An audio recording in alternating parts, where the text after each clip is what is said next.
पूरे राजस्थान में एक व्यवस्था करेंगे जी कि हमारे ये जो जोड़ तोड़ की राजनीति है, गोटी फिट करने की राजनीति है, मैनेजमेंट की राजनीति है और ये किसी को राजी करने की राजनीति है, भ्रष्टाचार की राजनीति है। कुछ लोग चंद जनता फैसले करे, नौजवान फैसले करे और नौजवानों को पूछ के और देश के और प्रदेश के फैसले नौजवान से पूछ के किए जाए, गरीब से पूछ के किए जाए।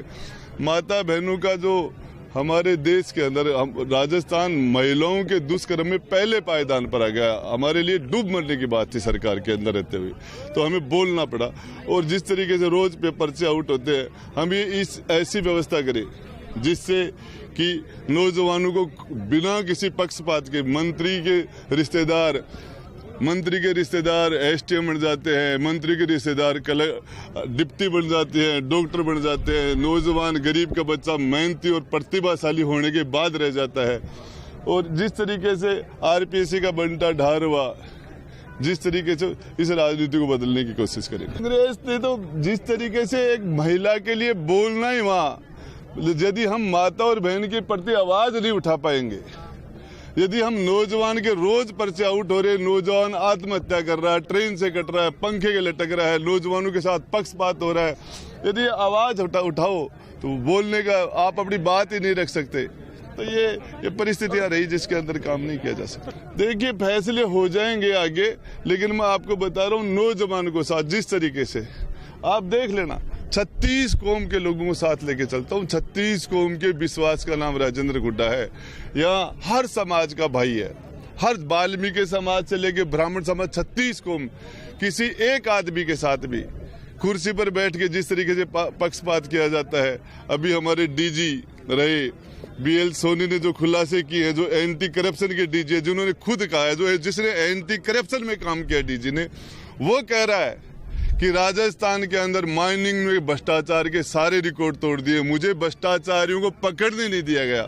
बड़ी मछलियों को मुख्यमंत्री के सीएम हाउस के कहने से बड़ी लोगों को छुड़वा दिया जाता है, छोटे लोगों को पकड़ लिया जाता है। ये कुछ मुझे तो पहले ही कर दिया था और कर देंगे, विधानसभा से तो मुझे निकाला ही था, बर्खास्त मुझे कर ही दिया।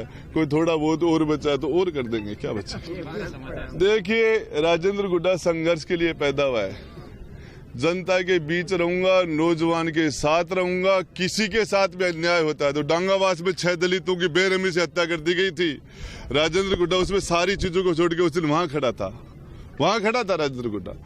कहीं किसी भी जगह, चाहे वो अखिलियत का भाई हो, चाहे वो दलित हो, चाहे वो महिला हो, चाहे वो नौजवान हो, इनके लिए जब तक सांस है लड़ता रहूंगा। देखिए अभी तो शुरुआत है, चुनाव अभी दूर है।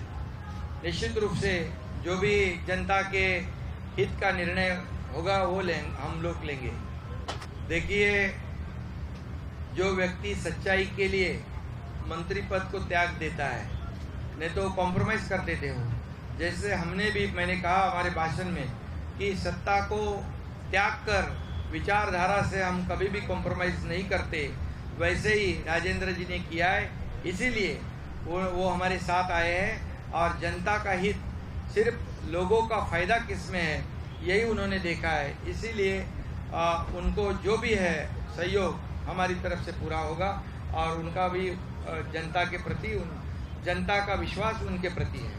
देखिए हमें जनता के लिए काम करना है, जनता के प्रगति के लिए करना है और इस राज्य के विकास के लिए काम करना है। जैसे महाराष्ट्र में जैसे विकास हो रहा है, यहाँ पर भी विकास करने की आवश्यकता है। यहाँ लोगों को, दूसरे युवाओं को दूसरे राज्य में, दूसरे शहरों में नौकरी के लिए जाना पड़ता है। या इंडस्ट्री आनी चाहिए, माइनिंग में बहुत पोटेंशियल है। या महिलाओं को सुरक्षा चाहिए, कानून व्यवस्था बनाए रखने की आवश्यकता है। यहाँ पर किसानों को मदद की आवश्यकता है, किसानों की प्रगति की आवश्यकता है। ये हम काम करेंगे। और निश्चित रूप से आप पहले दिन सब कुछ क्यों पूछ रहे हैं, बार बार आएंगे हम। ये चुनाव हम लोग लड़ते क्यों? क्योंकि उस क्षेत्र का विकास करने के लिए, और इसलिए यहाँ पर विकास की राजनीति हम करेंगे। और अब चुनाव अब दूर है, निश्चित रूप से जहाँ जहाँ लोगों की मांग है वहाँ हमारे लोग उनके लिए काम करें।